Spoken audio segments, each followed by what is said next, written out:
ఆంధ్రప్రదేశ్ అట్టుడికిపోయింది. అధికార విపక్షాల పోటాపోటీ కార్యక్రమాలతో ఏపీ రాజకీయాలు హీటెక్కాయి. కూటమి ఏడాది పాలనలో ప్రజలకు వెన్నుపోటు పొడిచారని వైసీపీ నిరసనలకు దిగితే దీనికి కౌంటర్గా రాష్ట్రానికి పట్టిన జగన్ పీడ విరగడై ఏడాది గడిచిందంటూ కూటమి పార్టీలు సంబరాలు నిర్వహించాయి.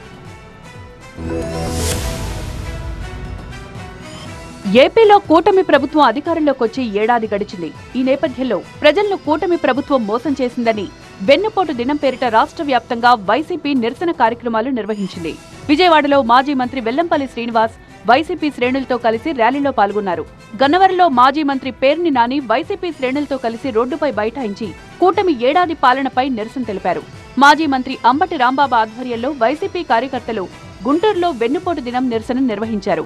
సూపర్ 6 హామీలు అమలు చేయలేక ఏడాదిలోనే కూటమి ప్రభుత్వంపై తీవ్ర వ్యతిరేకత వచ్చిందని, చంద్రబాబుపై ప్రజాగ్రహంతోనే వైసీపీ నిరసనలు విజయవంతమయ్యాయన్నారు వైసీపీ రాష్ట్ర పార్టీ కోఆర్డినేటర్ సజ్జల రామకృష్ణారెడ్డి.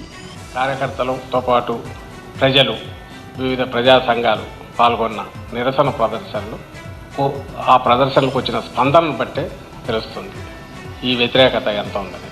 జగన్ అరాచక పాలన అంతమై చల్లని చంద్రబాబు పాలన వచ్చిందంటూ వైసీపీ నిరసనలకు కౌంటర్గా కూటమి పార్టీలు రాష్ట్ర వ్యాప్తంగా సంబరాలు నిర్వహించాయి.